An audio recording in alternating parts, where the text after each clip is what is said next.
पेदुङ सन्त जोस school duty driver एसोसिएसनको वार्षिक सभा सम्पन्न। विशेष आजको उक्त वार्षिक सभामा सङ्गठनद्वारा वर्षव्यापी क्रियाकलापहरूको छलफल गरियो भने आउने वर्ष 2026मा पनि के कसरी सङ्गठनलाई सुचारू ढङ्गले चलाउन सकिन्छ भन्ने विषयमा पनि चर्चा परिचर्चा गरिएको छ। आजको उक्त सभा विषयलाई लिएर के भने त सन्त जोस स्कुल ड्युटी ड्राइभर एसोसिएसनका अध्यक्ष पेम्दोजी भोटियाले हेर्नुहोस् पुरा भिडियो। नमस्कार है सम्पूर्णलाई, विशेष गरी अलगढाको जनजनको बोली न्युज च्यानल हेरेर बस्नुहुने सम्पूर्ण जति पनि भ्युअर्सहरू छ तपाईहरुलाई है हामी सन्त जोस स्कुल ड्युटी ड्राइभर वेलफेयर एसोसिएसनको तर्फबाट तपाईहरुलाई नमस्कार भन्न चाहन्छु है। र विशेष गरी आज यस एभरग्रिन है जुन चाहिँ रेस्टुरेन्ट छ, एभरग्रिन रेस्टुरेन्टको प्राङ्गणमा हाम्रो सन्त जोस स्कुल ड्युटी ड्राइभर वेलफेयर एसोसिएसनको वार्षिक सभा भनौँ न है। यो सभा चाहिँ हामीले आज किन गर्यो भन्दा किनभने आज हाम्रो स्कुलको अन्तिम दिन हो र यो सालभित्रमा हाम्रो जति पनि स्कुल ड्युटी गर्ने हाम्रो चालक दाजुभाइहरू हुनुहुन्छ उहाँहरूले के कसो कुन चाहिँ जग्गामा कस्तो अनुभव भयो अथवा उहाँहरूलाई कहाँनिर अलिकति असुविस्ता छ त्यो विषयमा लिएर हामीले एउटा आज समीक्षा सभा हामीले गर्यौं र एकदमै राम्रोसँगले सरसल्लाह भयो कि हाम्रो यसमा धेरै विषयमा है चर्चा परिचर्चा भयो र सँगसँगै मसँग हुनुहुन्छ यहाँ हाम्रा जेनरल सेक्रेटरीज्यू, एजिएसज्यू, हाम्रो भाइस प्रेसिडेन्ट अनि हाम्रा केसियर र सँगसँगै जति पनि हाम्रो यहाँ कर्मठ सदस्यगण हाम्रो सिनियर है ड्राइभर्सहरू हुनुहुन्छ उहाँहरूकै हामीले सुझाव सरसल्लाहहरू लिएर हामीले आउँदो वर्ष जति पनि छ हामीले सेवा दिनुपर्ने नानीहरूलाई अथवा हामीले अझै राम्रोसँगले डिसिप्लिनसँगले हामीले ड्युटी गर्नुपर्छ भनेर आजको सभामा सबैले नै एउटा सहमति गरेर त्यो निर्णय लियौं र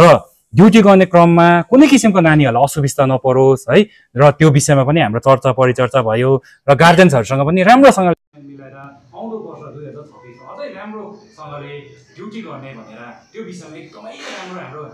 सरसल्लाह अथवा उहाँहरूले पनि हामीलाई है जति पनि हामी अहिले पद अधिकारीगण छौँ र उहाँहरूले पनि हामीलाई सल्लाह सुझावहरू दिएर र 2026 को लागि पनि आज नै हामीले एउटा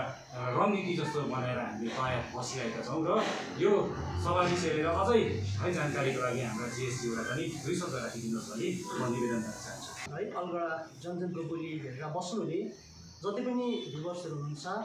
उहाँहरूलाई सबैलाई नमस्कार। अनि अघिबाटै हाम्रो प्रेसिडेन्टज्यू पेम्दोजी भोटियाले भन्नुभयो है अनि हाम्रो एउटा सङ्गठनिक सभा किन डाकियो भन्ने कुराहरू अनि म चाहिँ के भन्न चाहन्छु भन्दाखेरि आज अन्तिम दिन स्कुलको है अनि आजदेखि उता भोलिदेखि उता बिदा भएर जाँदैछ अनि मेन कुरा चाहिँ भोलिदेखि उता हामी भेटघाट हुँदैनौँ हाम्रो मेम्बरहरू है। त्यो बिचमा हाम्रो मेम्बरहरूलाई हाम्रो सङ्गठनका कुनै पनि सदस्यलाई केही परे खण्डमा है सुख या दुःखको कुराहरू आइपर्छ त्यति बेला चाहिँ हाम्रो सङ्गठनका मेम्बरहरूले हामीलाई सोझै फोन मार्फत जानकारी दिन सक्नुहुन्छ है। अनि उहाँलाई कस्तो प्रकारले हामीले हेल्प पुर्याउन सक्छौँ, कसरी सहयोग गर्न सक्छौँ, हामी है स्कुल छुट्टी रहे तापनि हाम्रो ड्युटी छुट्टी रहे तापनि हामी हाम्रो मेम्बर्सहरूको लागि जहिले पनि तयारी हुन्छ जति नै बेला भए तापनि। अनि विशेष गरी है आउँदो वर्षको लागि पनि शुभकामना दिँदै र विशेष गरी गार्जेन्सहरूलाई म यो भिडियो मार्फत है यही भन्न चाहन्छु कि तपाईँहरूले आफ्नो नानीहरूलाई स्कुल पठाउँदा न्यू सेसनमा चाहिँ अनि एउटा राम्रोसँगले एउटा जानकारी दिएर राम्रोसँगले ड्राइभरसँग बातचित गरेर मात्र तपाईँहरूले आफ्नो नानीलाई सुरक्षितसँग अनि यो 2 शब्दलाई म सङ्घका एजिएस एसिस्टेन्ट जेनरल सेक्रेटरीको हैसियतमा अन्तमा म धन्यवादको केही शब्दहरू लिएर यहाँनिर हामी उपस्थित छौँ। म on behalf of saint George school driver welfare एसोसिएसनको तर्फबाट हाम्रा अभिभावकहरूलाई अगावै हामीले धन्यवाद ज्ञापन गरिसकेका छौँ भने हामी स्कुल पक्षलाई पनि हाम्रो हृदयको अन्तरालबाट कृतज्ञता प्रकट गर्न चाहन्छौँ किनभने हामीलाई उहाँहरूले छुट्टै स्थान हामीलाई मिलाइदिनु भएको छ भने अनि हरेक शैक्षिक सङ्गठनमा गरिनुपर्ने सानो सानो विषयवस्तुहरूमा पनि उहाँहरूले हामीलाई निमन्त्रणा दिनुहुन्छ र हामीमा विश्वास गर्नुभएको छ अनि यो विश्वासलाई हामी कहिले पनि निराशामा परिणत हुन दिँदैनौँ भनेर हामी चालक सङ्गठनको तर्फबाट अलगढा जनजनको बोली मार्फत हामी भन्न चाहन्छौँ। सम्पूर्ण हेडमास्टर रेभरेन्ड फादर चार्ल्स साना लगायत उहाँका सम्पूर्ण टोलीलाई नै सन्त जर्ज परिवारलाई हामी धन्यवाद भन्छौँ भने स्थानीय पेदोङ पिएसका